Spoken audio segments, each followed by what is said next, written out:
नमस्कार विद्यार्थी मित्रों, the school of science YouTube channel में आप सबનું ફરી એક વખત સ્વાગત છે। મિત્રો, આપણે તાપમાનના ફેરફાર અને અવસ્થાના ફેરફારની આપણે ઉષ્માની ગણતરી કરતા હતા, ઉષ્માના દાખલાઓ ગણતા હતા, એમનું સૂત્ર જોયેલું। મિત્રો, તમને ખબર છે કે તાપમાન બદલે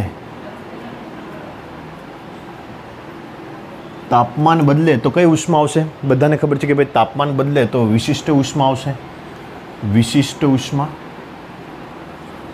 विशिष्ट उष्माનું सूत्र શું થશે? તો કે ભાઈ ડેલ્ટા ક્યુ બરાબર MC ડેલ્ટા ટી। એમ એટલે આપેલ પદાર્થનું દળ, સી એટલે વિશિષ્ટ ઉષ્મા અને ડેલ્ટા ટી એટલે તાપમાનનો ફેરફાર, અંતિમ તાપમાન માઇનસ પ્રારંભિક તાપમાન। અહીંયા સી જો પાણી માટે લઈએ તો સી બરફનું મૂલ્ય થાય, જો ઘન સ્વરૂપમાં હશે તો એનું મૂલ્ય 0.5 થશે। એકમ થશે કેલરી પ્રતિ ગ્રામ અંશ સેલ્સિયસ, એટલે 1 ગ્રામ બરફનો 1 અંશ સેલ્સિયસ તાપમાન ફેરવવા માટે 0.5 કેલરી ઉષ્માની જરૂર પડશે। તાપમાન વધારે હોય તો આપવી પડશે અને ઘટાડો હોય તો મેળવવી પડશે। અને સી પાણીનું મૂલ્ય થશે મિત્રો 1 કેલરી પ્રતિ ગ્રામ અંશ સેલ્સિયસ। આપણે તાપમાન બદલવા માટે વિશિષ્ટ ઉષ્માનું સૂત્ર છે। ત્યાર પછી બીજું છે અવસ્થાના ફેરફાર માટે। અવસ્થા ફેરફાર માટે કઈ ઉષ્મા આવશે? તો કે ભાઈ અવસ્થા ફેરફાર માટે ગુપ્ત ઉષ્મા આવશે અને એનું સૂત્ર છે Q બરાબર ml। બે પ્રકારની ગુપ્ત ઉષ્મા આવે, એક આવે LF એટલે કે ઘનનું પ્રવાહીમાં અથવા તો પ્રવાહીનું ઘનમાં રૂપાંતર કરવું હોય તો પાણી માટે આવશે 80 કેલરી પ્રતિ ગ્રામ, અને L વેપરાઇઝેશન એટલે કે જો તમારે પ્રવાહીનું વાયુનું પ્રવાહીમાં રૂપાંતર કરવું હોય તો આવશે 540 કેલરી પ્રતિ ગ્રામ। તો આટલું આપણે શીખેલા છે। એક વખત આપણે ચેક કરી લઈએ ક્લિયરિટી બરાબર આવે છે કે નહીં। ઓકે, કમ્પ્લીટ છે।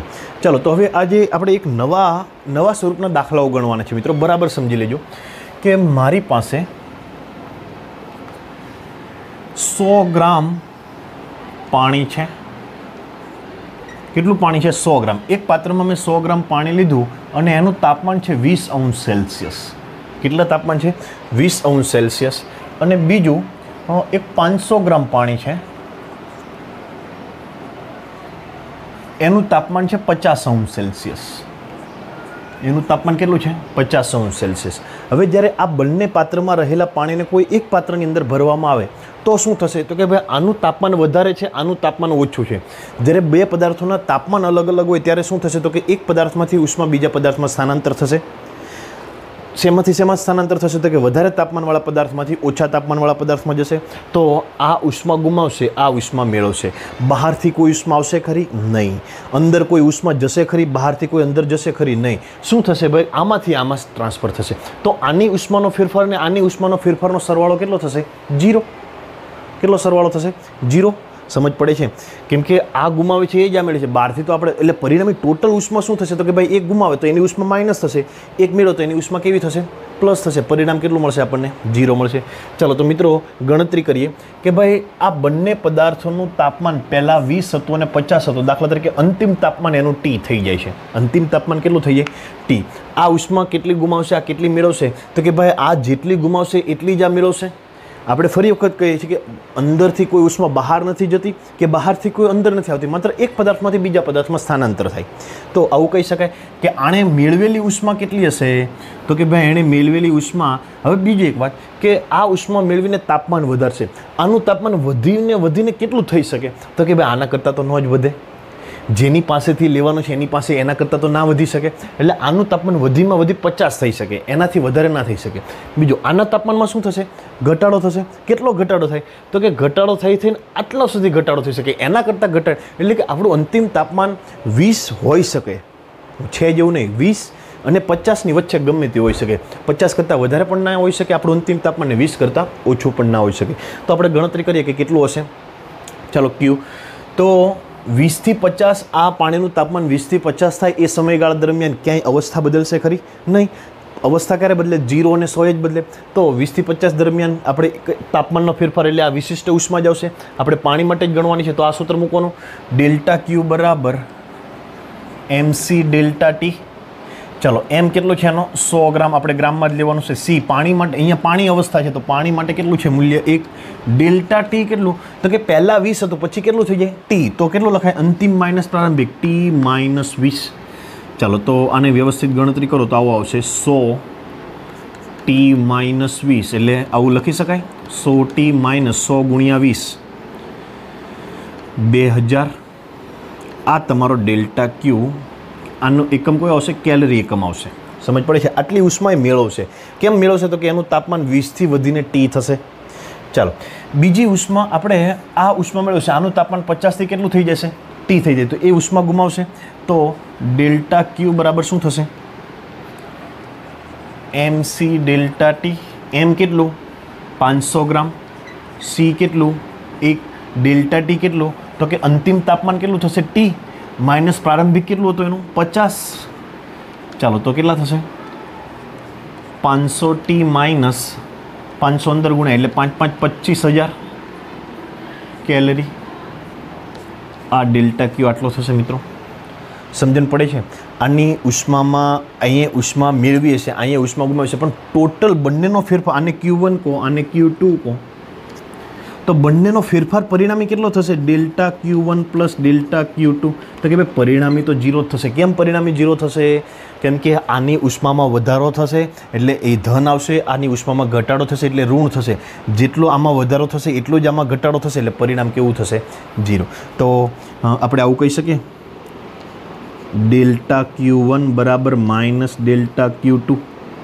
અથવા એ વધારે માથાકૂટ કરવી પડે એના કરતાં એક કામ જ કરીએ કે બધી કિંમતો મૂકી દઈએ ડેલ્ટા Q1 ની કિંમત કેટલી થશે તો કે 100 ટી માઇનસ 2000 વત્તા ડેલ્ટા Q2 ની કેટલી થશે 500 ટી માઇનસ 25000 બરાબર 0 ચાલો ટી વાળાને એટલે કેટલા થશે 100 વત્તા 500 એટલે 600 ટી માઇનસ 25000 માઇનસ 2000 તો બંનેનું માઇનસ છે તો બંનેની નિશાની સરખી હોય તો શું થાય સરવાળો થશે અને નિશાની કોની મૂકવાની તો કે જે હોય અથવા તો મોટાની એવું યાદ રાખો તો મોટું 25 એની માઇનસ છે સરવાળો થશે 27000 થશે બરાબર 0 સાદું રૂપ આપો તો 600 ટી આ બાજુ માઇનસ 27000 પેલી બાજુ જશે તો પ્લસ 27000 બે મીંડા કેન્સલ ટી 270 ભાગ્યા 6 હવે આવા કેલ્ક્યુલેશન તમને મોઢે થવા જોઈએ 6 4 24 એટલે 7માંથી 4 જાય 3 30 વધે એટલે 6 5 30 45 સેલ્સિયસ તાપમાન થશે અંતિમ તાપમાન તો આનું 20થી વધીને 45 થશે આનું 50થી ઘટીને 45 થશે હવે તમારે તાળો મેળવવો હોય તો એક કામ કરવાનું કે 20થી 45 થવા માટે કેટલી ઉષ્મા જોઈએ Q બરાબર MC ડેલ્ટા ટીમાં 100 માઇનસ કેટલું થશે 45 માઇનસ 20 તો 45 માઇનસ 20 કેટલી થશે 25 તો 25 ગુણ્યા 100 એટલે કેટલા થશે 25000 થશે 25 ગુણ્યા 100 2500 થશે સોરી 25 ગુણ્યા 100 2500 એટલે આ 2500 ઉષ્મા મેળવશે શું આ 2500 ગુમાવશે ચેક કરી લો 501 અહીંયા કેટલા આપણે અંતિમ તાપમાન કેટલું મળ્યું 45 માઇનસ 50 5 માઇનસ 5 તો માઇનસ 5 ગુણ્યા 500 માઇનસ 2500 તો થઈ ગયું આ ઉષ્મા બરાબર આ ઉષ્મા કેમ કે આને જેટલી ગુમાવી છે એટલી જ અહીં મેળવેલી છે તો આ પ્રકારના દાખલાઓ મિત્રો તમને આવડવા જોઈએ તો આ દાખલો સરળતાથી તમારી બુકમાં સારી રીતે ઉતારી દો રકમ એવી લખવાની છે કે 100 ગ્રામ પાણી 20 સેલ્સિયસ તાપમાને છે 500 ગ્રામ પાણી 50 સેલ્સિયસ તાપમાને છે જો આ બંને પાણીનું મિશ્રણ કરવામાં આવે તો અંતિમ તાપમાન ટી કેટલું થશે તો આવી રીતના ગણતરી કરી શકાય આ એક દાખલો તમે તમારી નોટબુકમાં સારી રીતે ઉતારી લો ત્યાર પછી આપણે ભૂસીને એક નવો દાખલો ગણીએ નવી મેથડનો ગણીએ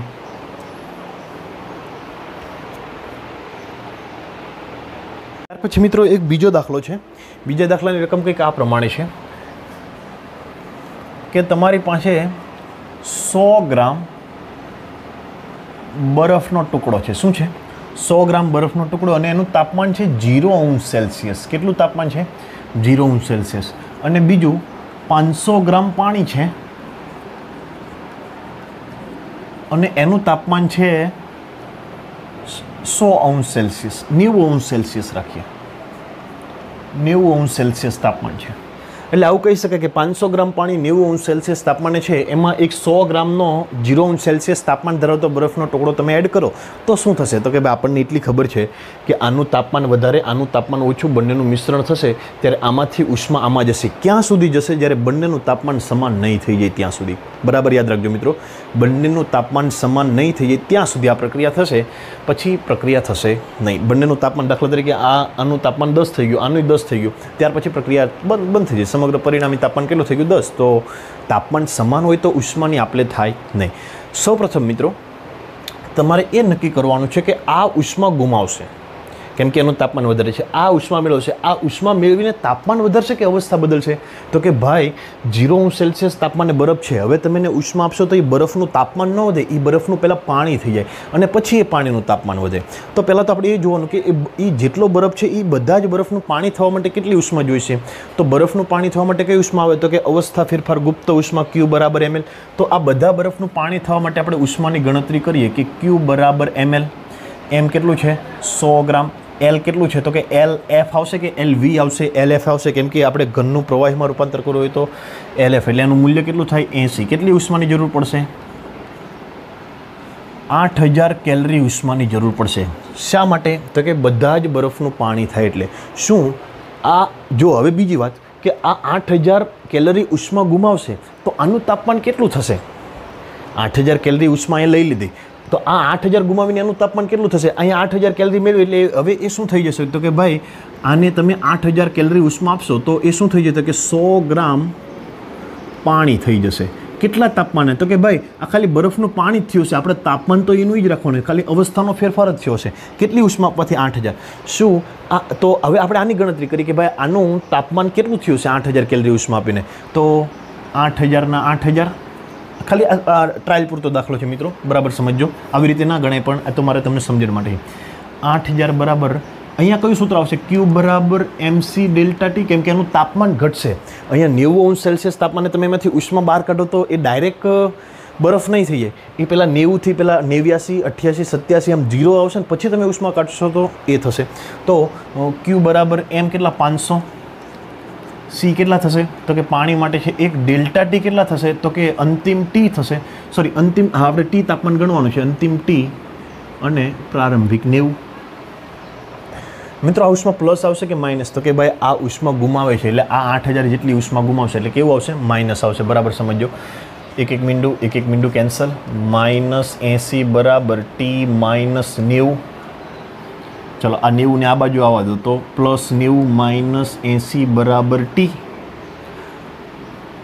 સમજાય છે? તો T બરાબર કે સોરી મિત્રો અહીંયા થોડી ગલતી થઈ ગયેલી છે અહીંયા કેલ્ક્યુલેશનમાં. -80 ભાગ્યા 5, આ 5 અહીંયા છેદમાં આવશે, એક 5 વધેલા. T -90 जैसे थे. चलो 5 એટલે કેટલા થશે? 5 × 5 3 વધ્યા, 16 5 80 -16 બરાબર T -90. આ 90 ને આ બાજુ લાવો તો 90 -16 બરાબર T. તો T બરાબર એટલે કેટલું તાપમાનમાં ઘટાડો થશે? 16 ડિગ્રીનો થશે. તો 90 - 16 કેટલા થશે?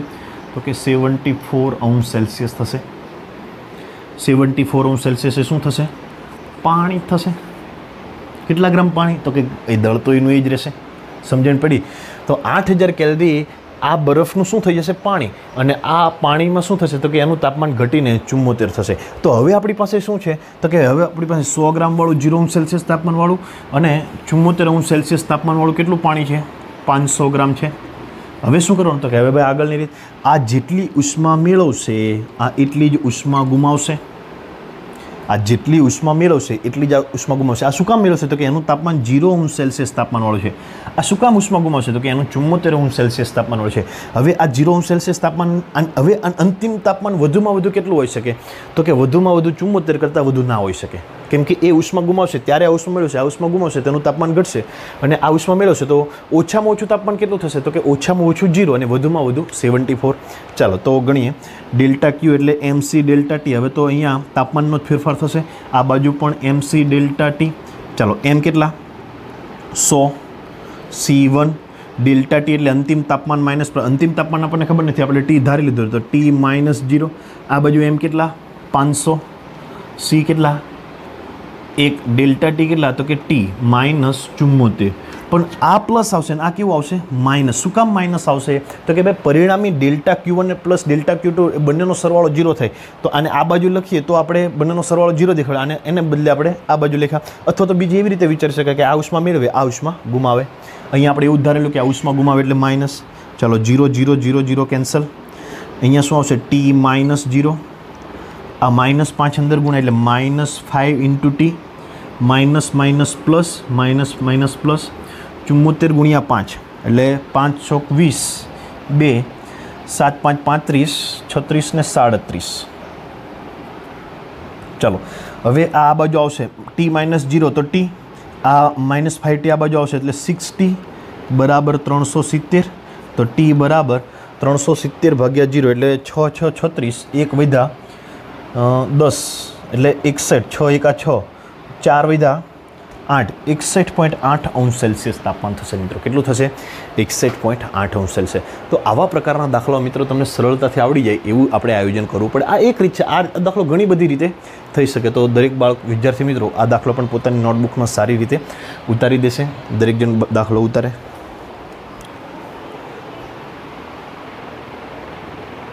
દાખલો છે મિત્રો, આપણે એક હજુ એક દાખલો ગણી દઈએ. એક્ઝામ્પલ કંઈક આ પ્રમાણે છે કે તમારી પાસે 1 કિલોગ્રામ બરફ છે.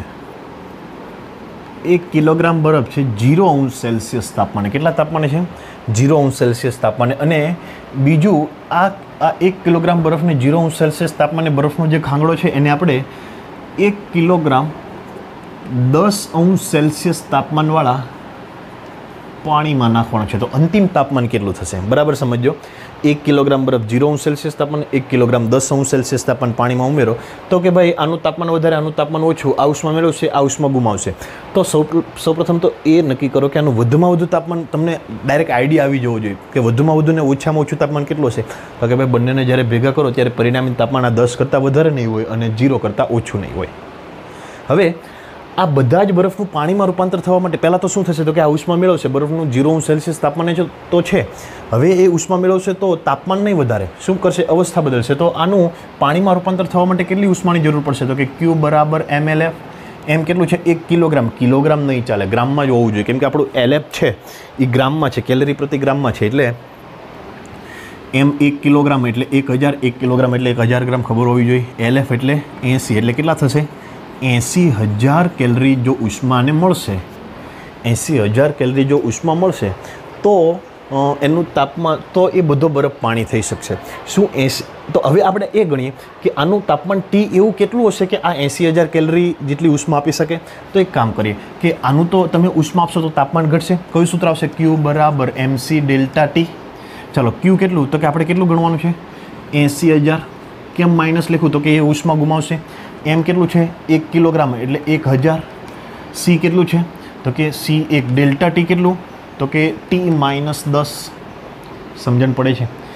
એક વસ્તુ ફરી એક વખત યાદ રાખજો કે આનું તાપમાન ઓછામાં ઓછું 0 હોવું જોઈએ, વધુમાં વધુ 10 હોવું જોઈએ. જો એની કરતાં બહારનો જવાબ આવે, 10 કરતાં તો વધારે તો નહીં જોઈએ, 10 કરતાં જો 0 કરતાં ઓછો જવાબ આવે તો તમારે 0 લખી દેવાનું. કેમ પછી કહું છું. ચાલો તો 0 0 0 0 0 0 કેન્સલ. -80 બરાબર T -10. T બરાબર -80 વત્તા 10. T બરાબર -70. -70 હોઈ શકે ખરું? ના હોઈ શકે. તો એનો મતલબ શું કે ભાઈ આ એની પાસે જેટલી ઉષ્મા હશે એનું આનું શું થશે? પરિણામે શું થશે કે 10 અંશ સેલ્સિયસ તાપમાને પાણી છે તો એનું તાપમાન ઘટીને કેટલું ઘટી શકશે? 0 સુધી. કેમ? તો કે જો આનું તાપમાન 0 થશે તો આ તો ઓલરેડી 0 છે, તો બંનેનું 0 થઈ જાય પછી ઉષ્માની આપલે જ બંધ થઈ જશે. તો એક કામ કરીએ કે આનું 0 થવા માટે કેટલી ઉષ્મા આપી શકશે અને આનું પાણીમાં રૂપાંતર થવા માટે કેટલી જોઈશે? 80,000. આ 0 થાય ત્યાં સુધી આપશે. તો એક કામ કરીએ કે આનું 0 થાય ત્યારે કેટલી? તો કે MC ડેલ્ટા T. M 1 એટલે 1000, C એટલે 1, ડેલ્ટા T એટલે તો કે 10 - 0 એટલે 10, એટલે 1000 ગુણ્યા 10 એટલે કેટલા? 10,000. તો એ 10,000 ઉષ્મા જ્યારે ગુમાવશે ત્યારે આ 10,000 ઉષ્મા મેળવશે. ત્યારે આ 10,000 ગુમાવીને આનું તાપમાન કેટલું થઈ જશે? 0 અંશ સેલ્સિયસ. આનું તો 0 છે તો પછી પ્રક્રિયા જ અટકી જશે. ઇનડાયરેક્ટલી આપણે 80,000 કેલરી જે ઉષ્માની ગણતરી કરી એ 80,000 મેળવશે જ નહીં. કેમ કે આ આપશે જ નહીં. આ કેટલી આપી શકશે? 10 આપી શકશે. 10 આપે એટલે એની કેપેસિટી 0 થઈ જશે. કેમ? તો કે એનું તાપમાન 0 થઈ ગયું. તાપમાન 0 થઈ ગયું, એ તાપમાન તો આની જેટલું થઈ ગયું, પછી ઉષ્માની આપલે બંધ થઈ જશે. તો આ કેટલી ઉષ્મા મેળવશે? 10,000 જ મેળવશે. તો ઇનડાયરેક્ટલી એનો મતલબ એમ છે કે બધા બરફનું પાણી નહીં બને, ખાલી 10,000 કેલરી ઉષ્મા હશે એટલા બરફનું પાણી થશે. તો આ મિશ્રણની અંદર શું કેટલું હશે? તો કે એની ગણતરી તમે કરી શકો. તો મારો આજનો પ્રશ્ન એ છે કે આ દાખલામાં અંતિમ તાપમાન તમને ખબર છે કેટલી? 0 અંશ સેલ્સિયસ. કેમ 0 અંશ સેલ્સિયસ? મેં સમજાવ્યું. તમારે એ મેળવવાનું છે કે જ્યારે અંતિમ પરિસ્થિતિ હશે, તમારી પાસે પહેલાં શું હતું? 1 કિલોગ્રામ બરફ હતો ને 1 કિલોગ્રામ પાણી હતું. તો જ્યારે અંતિમ તાપમાન 0 થઈ જાય ત્યારે કેટલો બરફ હશે ને કેટલું પાણી હશે? તમારે બરફનું દળ મેળવવાનું છે અને પાણીનું દળ મેળવવાનું છે. તો આઈ વિશ કે તમે સોલ્વ કરી દેશો. તો આજનો લેક્ચર મિત્રો અહીંયા સુધી રાખીએ છીએ. ફરજિયાત બધાએ આ દાખલો ગણવાનો છે અને મને વોટ્સએપમાં મોકલવાનો છે. તો આજનો વિડીયો લેક્ચર મિત્રો અહીંયા સુધી રાખીએ છીએ. દરેક બાળકો આની નોંધ લે. મેં ગઈકાલે પણ કીધેલું કે તમે જે પણ દાખલો ગણો મને વોટ્સએપમાં તમારે લખીને મોકલવાના છે. તમે જે લેસન આપો એ તમારે વોટ્સએપમાં મોકલવાનું છે. હજુ ઘણા બધા વિદ્યાર્થીઓ મોકલતા નથી, ઘણા બધા મોકલે છે અને હું લાઇક પણ આપું છું. તો આજે ફરજિયાત તમારે મોકલવાનું રહેશે. ધન્યવાદ.